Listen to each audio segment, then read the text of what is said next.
Good morning. Welcome to Zenglup, the podcast. Music, poetry, psychogeography. If you are listening on a podcast app, check out the YouTube channel. There's a sort of live stream for each podcast episode, plus other content. If you're looking at this on YouTube, good morning, and subscribe either to YouTube or to the podcast. Both of those things are easy to do at zenglup.net. All right, let's see. Today, I thought I would talk about 3 books. They are books that I've been reading alongside a meditation workshop that I've been taking each weekend in February. And I thought that I would kind of dig through my existing library of books and see if there's any that seem to support that workshop. So these aren't books that were assigned as part of the workshop, but they are books that seem to fit.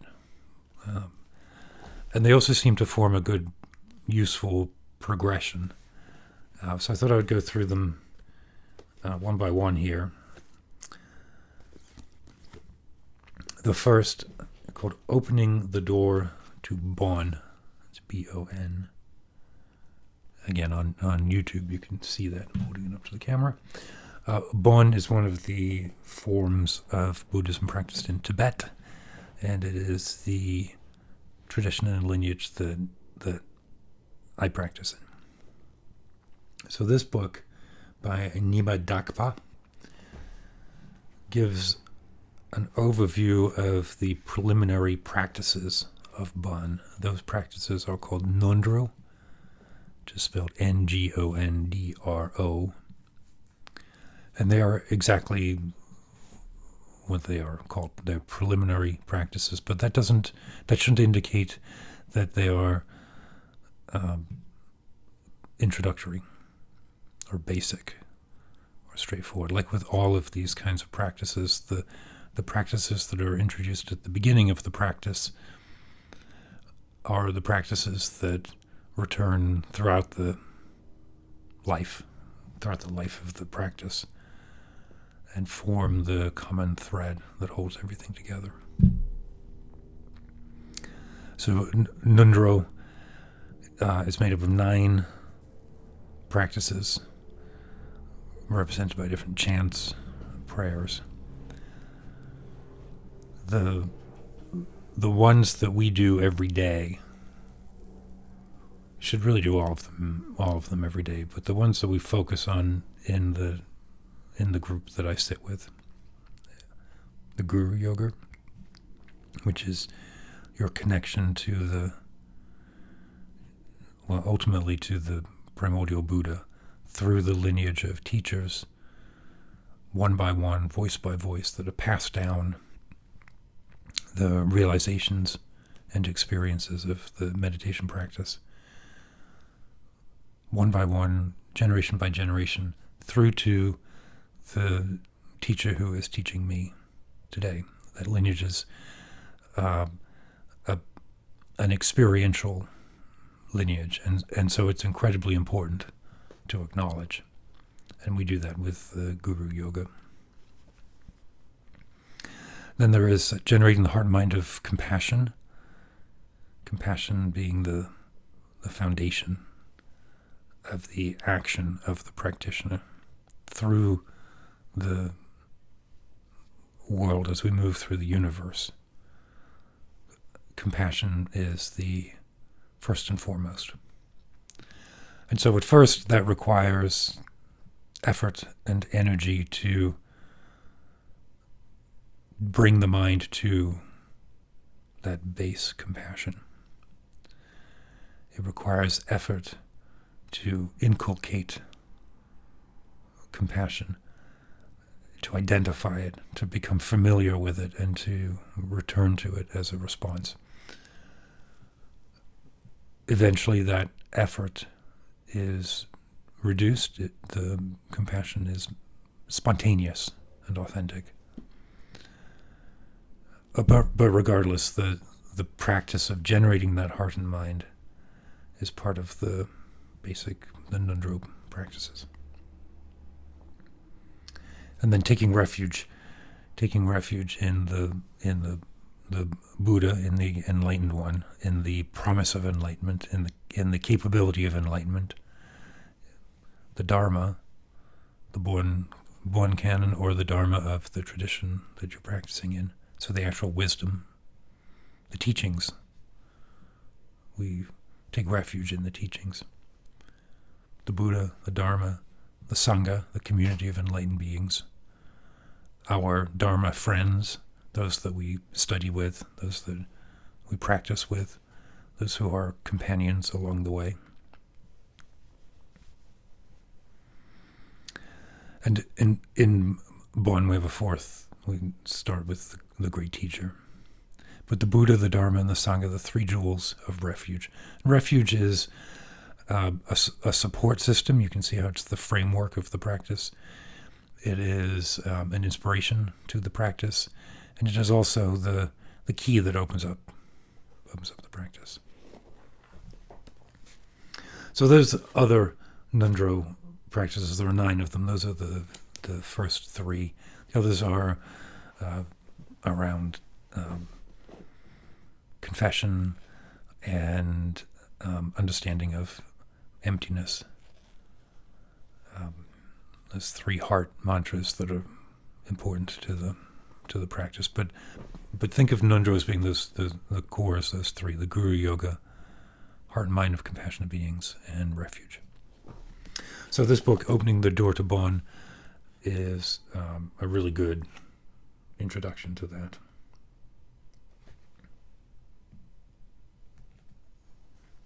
Second, The Awakened One, A Life of the Buddha by Sherab Chodzin Kohn.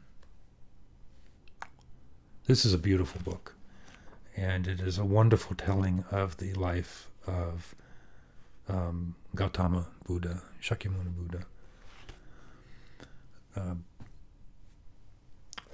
I feel like understanding the life of the Buddha, or experiencing the life of Buddha, or hearing the narrative of the Buddha is, for me, it's an inspiration. I think it also, that narrative holds the process of enlightenment. We can see what the Buddha went through, the different avenues that he tried, and then after achieving that awareness, the different questions and problems that arose about how to sustain that practice in a larger community of followers. I find that very interesting. This particular version of the story is just a beautiful retelling. The language is crystal and clear, and the story is told with enormous tenderness. So in terms of a narrative telling of the life of the Buddha, I would recommend that particular book.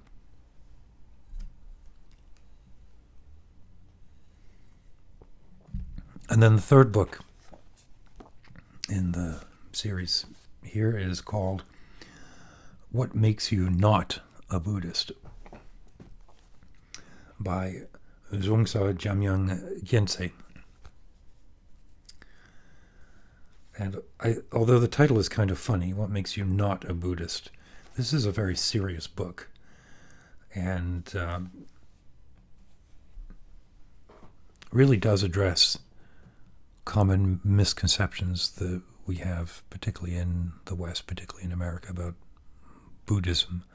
I think there's some common cliches about Buddhism, about the austerity of Buddhism, perhaps about the life-negating qualities of Buddhism, all of which are misinterpretations of the noble truths of Buddhism. What this book does, recognizing that there are consistent elements within all spiritual religious practices, but there are some evident differences in the outcome. And what this book did for me is really articulate the importance of the experience of emptiness. That you can set aside every other cultural or religious or spiritual association that you might have with what is Buddhism, whether it's the artifacts of a Tibetan temple, whether it's the sort of elegance of a Zen dojo, whether it's the forest practices of Theravada. All of those are quite different representations of the practice. But at the core of them, if you do not understand and realize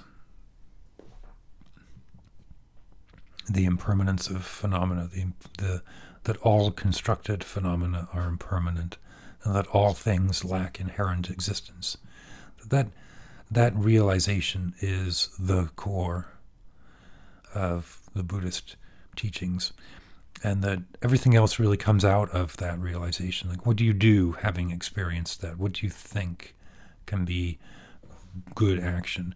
How do you cultivate that experience? How do you arrive at that experience? And then, having arrived at that experience, what do you do? But that experience is the answers to those questions, the how do you arrive at and what do you do, are different, with modifications through different Buddhist traditions. But that sort of central realization is really the core of the Buddhist practice, I would say today. That's how I would say it. And that book, What Makes You Not a Buddhist, is a really profound meditation on that that awakening to impermanence.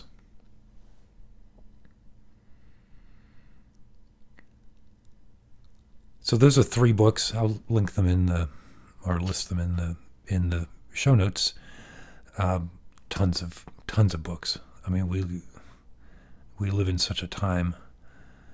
Right, when I first started meditating, it was easy then to get hold. We thought it was easy to get hold of books because we could send away through a mail order catalog and 6 weeks later get a copy of a book of information and text, and that 20 years before that would have been the only way to achieve it or to find it would have been to find a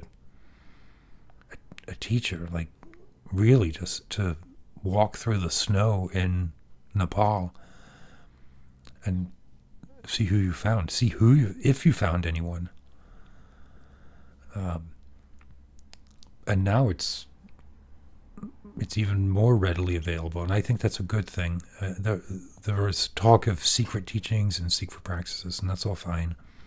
And I think there's a necessary framework that has to be in place for some of this practice to mean anything. Otherwise, it can veer towards nihilism or to some misinterpretation.